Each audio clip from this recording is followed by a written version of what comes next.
Here's a hypothetical question. Let's say that one of your friends invited you to a sexy party, and the first thing you ask them is, are you a murderer? But then the second question is, do you want me to bring anything? If they then say, your sexiest board game, what do you do? Other than calling the police because they're definitely a murderer.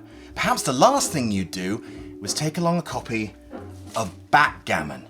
The only problem is, it's the 1970s, the person asking you is Hugh Hefner, and by not taking Backgammon, you've just made an absolute fool of yourself.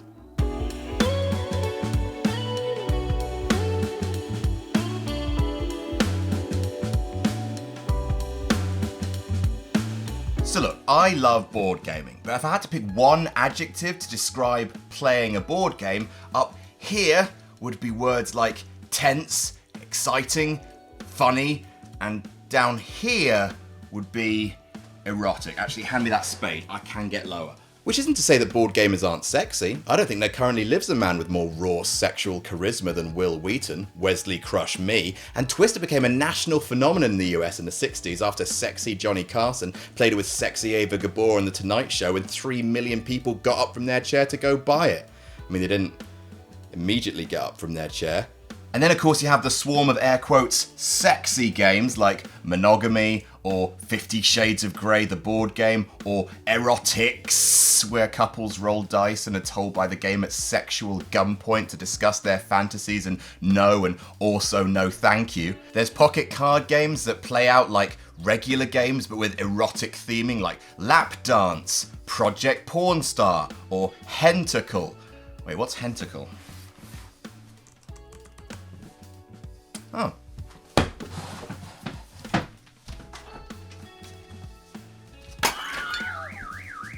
Point is, for nearly 2 decades, the sexiest game in the world, official board game of Hollywood stars, Las Vegas, and Hugh Hefner's Playboy Mansion was, believe it or not, Backgammon. You know, that thing you've seen your granddad play precisely once. Well, brace yourself as I tell you about how this game of counters, dice, and thin triangles became the toast of Sin City. What is it, like checkers?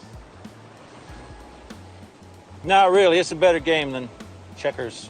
It's way older than chess. It predates Christianity, it predates Islam. I mean, it's a very early game. One of the, it's there with sort of Go and the Mancala games, and one of the few games from really ancient times that we're still playing. So it's a very old game. According to Greek myth, it was invented by Palamedes, a Greek soldier in the Trojan War, who's also credited with inventing dice. Damn, Backgammon, you are a silver fox. Please don't drive. I don't remember there being a building here. So these stories are suspect, but even so, Backgammon's been around the block. It is for sure centuries older than chess, with direct ancestors in the Roman Empire like Tabula or Tabula, you don't know, you weren't there, being played by emperors like Claudius, who had it installed in his chariot for a quick travel game, Nero, who apparently lost vast sums of money on the game, and of course Caligula, who doubtless found a way to make it sexy, the horse fucking loony. And sure, even if that 5,000-year-old Persian game board had nothing to do with Backgammon, chances are it actually had more to do with the royal game of Ur, which is another ancient game, but that's also a racing game, so Backgammon might be a descendant of that. Point is, Backgammon is still embedded deep in Iranian culture, where a version of it known as Nard or Nardshir dates back to 6th century myth, apparently invented to bamboozle an Indian king and prove the Persians' intellectual superiority as a culture. Nothing really to do with sex appeal there. I just found it interesting. Sorry. So how do you play it? Well, I'm glad you asked. Well, actually, this would go a lot faster if you already knew, but no one bloody does. Except Iranians. Iranians can skip to this time code. In Backgammon, you'll be playing on both sides of this board. I am red, this is my side, this is white side, and there are 24 spikes or points. These are all spaces that your pieces can move to. Now, on first glance, Backgammon may seem like more of a capture style game like chess or checkers, but it's actually much more of a racing game. Or should I say, a racy game. That's just some sexy wordplay. Sexy wordplay. So one side of the board is the exit. Let's say this is the exit. Now, first of all, the players have to get all of their pieces onto their home board, which are the 6 points that are closest on their side to the exit. So I have to get all of my tokens here somehow, and then I can begin a process called bearing them off, which means rolling enough to basically remove those tokens from the board. The first player to remove all their pieces from the board first wins, and players will be moving their pieces towards their home board, essentially the long way round. So I'm red, so my pieces will be moving anti-clockwise, whereas white will be moving clockwise. Sexy clockwise. So when you roll your dice, I've ended up with a 4 and a 6. You can use both moves on one piece, as long as both are legal. So this one moves 1, 2, 3, 4, then 1, 2, 3, 4, 5, 6. Or you can split them up between 2 counters. So for example, I'll move 1, 2, 3, 4 for this one. But this one goes 1, 2, 3, 4, 5, 6. However, if you roll doubles, wouldn't it... Oh, I did roll doubles. Cool. All right, go me. If you roll doubles, you could use that value 4 times instead of twice. You can move 1 counter 4 times, you can move 4 different counters once, you can move 2 counters twice. Doubles give you lots of options. Doubles are great. Sexy doubles. Now, you can't move onto any point that your opponent has 2 or more of their pieces on, because that is considered blocked. However, if your opponent has 1 of their pieces out in the open like this, all by themselves, that's called a blot. And if you land on it, then that is removed from play, placed in the middle, and then your opponent's first move has to be to add this token back onto the board from your home board, aka the furthest possible distance away. Suck it, idiot. And if they can't bring their piece back on the board because you happen to have blocked the only space that they've rolled they can move to, then they skip a turn until they can get back on the board. It's really harsh. So yeah, once all of your pieces are on your home board, then you can begin the process of bearing them off. Bearing off means you roll the dice, and then whichever points you've got ones on, so a 6 and a 5, you can remove from the 6 and the 5 point. If I rolled a double 6, I can remove 4 from the 6 point, which is all great. And then once all of my pieces are off the board, as long as I'm the one who's done it first, I win Backgammon. Yay for me! So far, as you can tell, this is all incredibly sexy. See, the thing you have to remember when talking about Backgammon as a playing experience is that it is a gambling game. You bet on who's gonna win, and talking about Backgammon, especially its popularity without mentioning betting, is like talking about poker without mentioning betting. I mean, sure, the game still functions if you don't play for money, but like, are you doing? Also, please gamble responsibly and only bet what you're prepared and able to lose. Which brings us to the early 20th century addition to the game that made it a must for countless clubs and pubs. Something that turned Backgammon from a pedestrian game where you could only bet once on the outcome of a single game into a potentially unbearable battle of nerves where the bet can escalate multiple times per game. This brings us to the doubling cube. Sexy cube. Have you got what it takes to beat the cube? So let's say you and I are having a game of Backgammon and we've bet a tenner on who's going to win. Now I'm looking at the board and I think I'm in a pretty good space. I think I'm going to win. So I'm going to suggest doubles. So I take the doubling cube and I turn it to 2, which means I'm proposing that we double the bet to 20.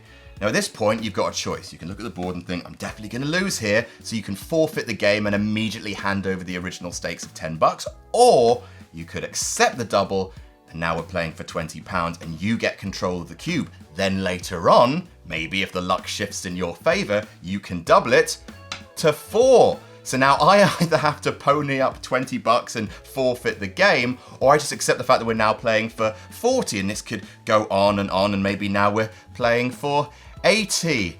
Or maybe it's like poker and you think you can bully me off a big pot by going to 160, 320, 620, 640? Oh my god, how did we get here? The doubling cube either drastically speeds up the game, basically calling it right then and there if your opponent looks like they're in an unwinnable position rather than going through the entire rigmarole of rolling and moving, because with removing tokens from the board, that can drag on for ages, or it makes you so much more compelled than you were before because now the stakes are doubled and you can do this, you need to do this, you can do this! It kind of reinvigorated backgammon. It was kind of fading away by the 1920s, and when doubling Q came along, suddenly everyone who was rich and into gambling was like, "Way, backgammon's brilliant because it can go up to 64 times the original bet." So it became basically back from the dead thanks to the doubling cube. As America went from the decadence of the Roaring Twenties, and gosh, please everyone stop referring to this decade as the Roaring Twenties, into the financially devastating 30s, the war-torn 40s, into the conservative 50s, backgammon faded from popularity until the 1960s saw the game return to vibrance and life, like the country itself becoming freer, more decadent, and more live in the now. As unlikely as it seems, knowing backgammon today, or indeed as people knew the 2,000-year-old game back then, it would become emblematic of the burgeoning jet set scene, thanks almost entirely to one man, a Russian playboy who saw backgammon bringing it sexy back. I'm bringing sexy back. Gammon. Gammon, take me to a bridge. Enter Prince Alexis Obolensky, a Russian aristocrat whose family fled the motherland during the Bolshevik Revolution. The Obolenskys settled in Istanbul, not Constantinople, where Alexis fell in love with the game of backgammon. When he eventually found himself in California in the 1960s, the super rich Russian gave himself a sacred mission to make backgammon cool. Now, how do you make something cool? You take pictures of it next to a bunch of celebrities. That's literally all you have to do. Look, I'll show you.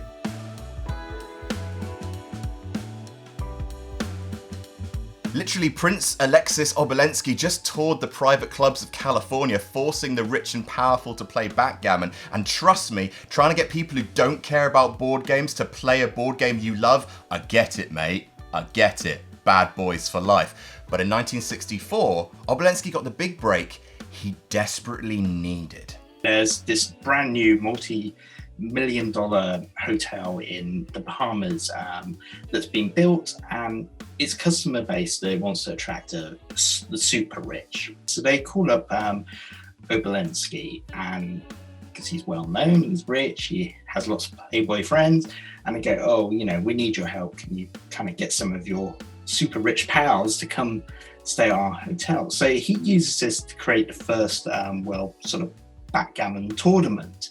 And I think it was something like 35 of his backgammon playing super rich pals he invited to come hang out in the Bahamas for a few days, gambling huge sums on backgammon with free drinks and lounging by the pool. So you had these kind of New York publishing tycoons, multi-millionaire racehorse breeders, and all these kind of people, you know, then they all go back and tell all their other rich friends. It's like, "Oh, you know, we had a great time at this resort." So that's where it actually began. But for Obolensky, that was the kind of eureka moment, if you like, where it's like, this is how I could do it. This is how I can get everyone interested in backgammon. To give you an idea of where this tournament's priorities were, the first round games were delayed by a day because the opening party ran past midnight. It was a smash hit. Wealthy captains of industry bet and lost $16,000 on non-tournament games. It was attended by the likes of the King of Bulgaria and the Duke and Duchess of Windsor. Galvanized by finally being able to combine his two favorite things, playing backgammon with rich gamblers and running up an insane hotel bar tab, Obolensky, or Obi to his friends, set about running more and more tournaments with bigger and bigger cash prizes, attracting more and more attention to the game, earning himself the nickname the father of modern backgammon, which is almost as cool as the Texas rattlesnake. Shortly after, Obolensky founded the World Backgammon Club in 1967, and later that year held the first official World Backgammon Championship tournament. And if you really want to make a big splash in tournament gambling, where else are you going to hold it? That's right, Las Vegas.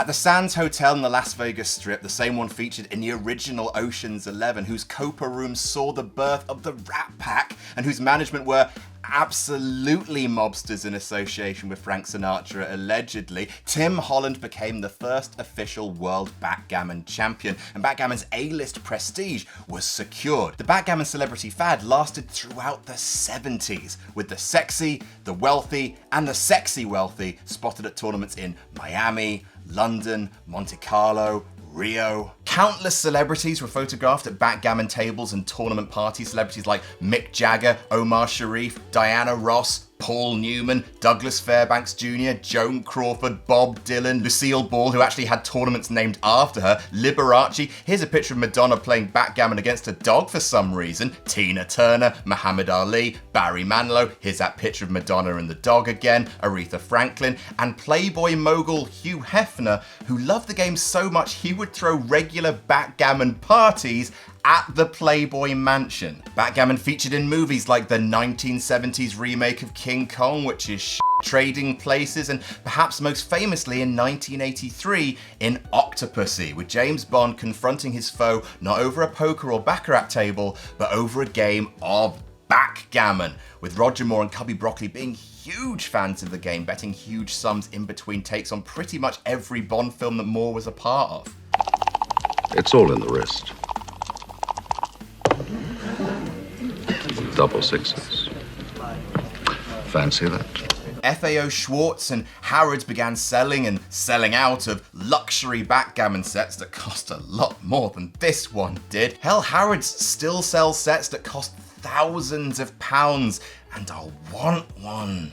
It was also one of the rare products that managed to straddle being a mainstream game that the family can play, whilst also being explicitly for adult entertainment, which means it attracted sponsorship money from problem sponsors like Black and White Whiskey or the tobacco juggernaut Philip Morris. Although these sponsors then spelled doom for Prince Obolensky as part of the world backgammon scene because he kept running up huge bar tabs, and so they just booted him out of the project. A year after Octopussy came out, and indeed probably because of it, in 1984, the WBC tournament in Monte Carlo was the biggest ever, with over 700 players, backgammon at its peak.